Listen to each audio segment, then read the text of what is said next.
Ako nga po pala si Dan Reister, habang isa po sa primary 12 ni Pastor Robin Gutierrez sa Zoe Community International. So, ito, excited ako and mabilis lang tong testimony natin. Meron akong word may word ako na pinanghawakan when I visit or when I come here in Butuan. Kasi pang-apat na beses na po namin. It's expensive but it's worth it. Kaya po bumabalik-balik po kami. My word is from Ephesians 3:10. God's purpose in all this was to use me, use Dan to display His wisdom in its rich variety to all the unseen rulers and authorities in the heavenly places. This is my declaration to myself because me and my team will not gonna win only Filipinos, but also the world. So God made me experience the happiness that world can provide. And this is me before. Yeah, sobrang payat, sobrang lakas mag-inom, di ba? Yeah, past is the reason why I need to live for the future today. And till I found someone who invite me to know who God is. Yan, next page po tayo. Yan, yan. Ganda. Yan, that's my girlfriend, Christine Joy. And she's the reason, she's the God-given gift para makilala ko si Lord. Kasi I'm not just only malakas mag-inom, pero malakas din ako mag-gamble. Malakas ako magsugal. This is not a good testimony, but this is what happened on our first visit here at Butuan. Yung pambayad namin ng all expense, actually, bayad na kami sa ticket. I have 35,000 in my pocket. And then I realized that this 35,000 was not enough para mag-proceed sa Butuan. Kaya ang ginawa ko, pinangsugal ko siya. Hindi siya magandang testimony, pero what happened is, it reveals that God can provide. Nireveal sa akin ni Lord na mali yung ginawa ko. Then when I come here, I have a word. And yun, tinapakan ko. Mali, pero thank you kay Lord, may fresh revelation and may fresh touch dito sa Butuan. Huwag na akong gagayahin. Tigil na natin yung sugal. Start of my journey. Yung sinabi po kasi ni Pastor sa akin na, "Nak, sugal ako sa iyo." Ako rin po, Pastor, nagsusugal ako. Biro lang ako. Yan, sabi ni Pastor sa akin, "Sugal ako sa iyo, Nak." Kasi during that time, si Pastor, ang tinitingnan niya is yung future ni Tin. Yeah. And may experience na sila dito sa Butuan na may mina. And nakita nila yung opportunity sa akin. And then, I grabbed the opportunity. When my pastor told me to come here at Butuan, ang ginawa ko is I passed my resignation immediately. No more question, no more doubt, no more ask. Basta gawa lang. Sinabi ni Pastor "Nak, sama ka." Sige po, Pastor, may trabaho ako. Di ko inisip yung trabaho ko. What I did is I resigned. Actually, hindi pa nga nila kinuha yung resignation ko. Kaya Sunday celebration namin, dala-dala ko yung maleta namin sa church. Tinatawagan ako ng TL ko, "Dan, nasan ka na? May pasok ka." Then I file a resignation online, email. Sabi ko, "Boss, di na talaga ako papasok Alis na ako." Sinend ko sa kanila yung resume ko. Actually, pinakita ko yung kila Coach Kat while nag-work. Kasi sabi sa akin ni Pastor, "Yayaman ako dito Coach Kat, tingnan mo, nag-resign ako." Yun yung nakakatuwa no? Yayaman daw tayo. Ito, next page po tayo. Yan. Happy but is not enough. Ito, during that time, nagmi-ministry naman ako pero pambata lang. Kasi yung budget natin, panlugaw lang. 10 piso. 10 piso lang yung budget natin dati, anlilugaw. Ilan yan, 10, 20, 30, 40. 60 pesos lang yan. Mura lang. Hindi siya mabigat sa bulsa. Pero ang tanong, it is enough. Di ba? Maganda yung opportunity that we focus on kids but they are not yet built to become a leader during our time today. Kaya meron tayong opportunity to build our leaders sa mga ka-age natin, sa mga ka-edad natin. Ito po kami, batch 10. Batch 10 po yung sinalihan namin, yung batch 10, from batch 10 pa po kami, and this is batch 17. This is our 4th time together with my girlfriend and my pastor, future wife. Hindi pa po tayo magpo-propose. Disclaimer. Yan, ito po kami.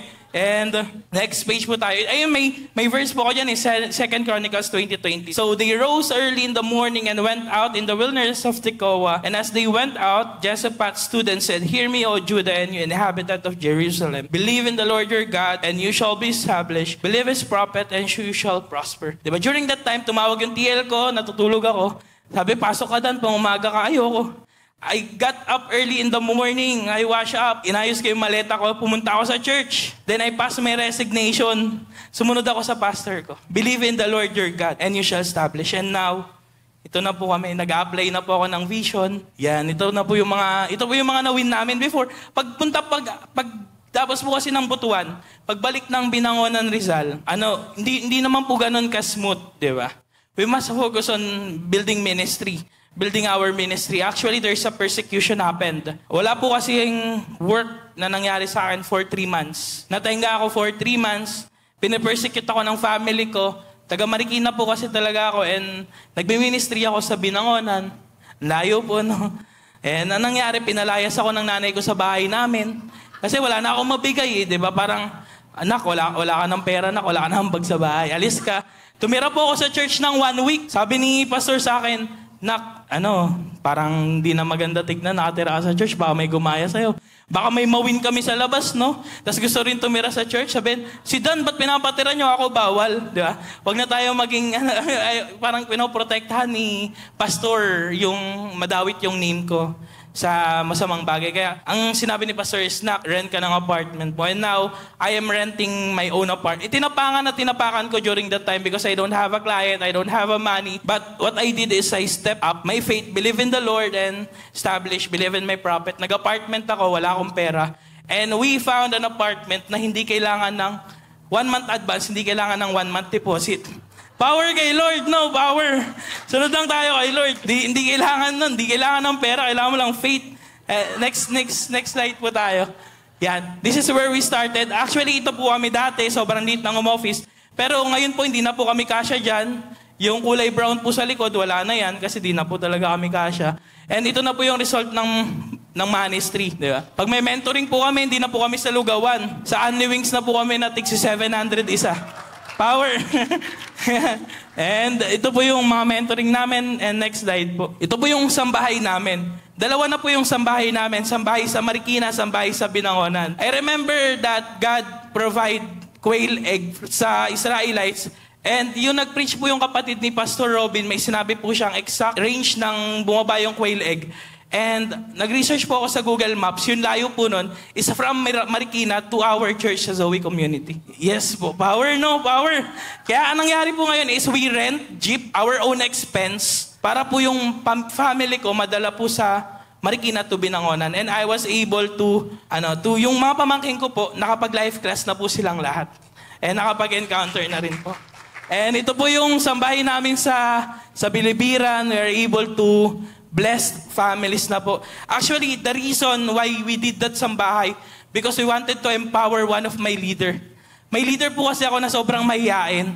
Hindi po siya kilala sa family nila, hindi po siya kilala sa community nila, kasi po sobrang mahihain niya. Wala po siyang boses. And I told him that is not your design. And kay pastor din po yung guidance din po ni Pastor Robin, sabi niya, nak, start to empower your people. Ito po yan, yung ito siya. Yan po siya, yan. Ano po yan? Mahihain sobra. Sobra na ako sa oras. Sobrang mahihain po niya, sobrang mahihain yan. Kaya ang ginawa ko po, in-empower natin. Una po, may nagbago sa sarili niya.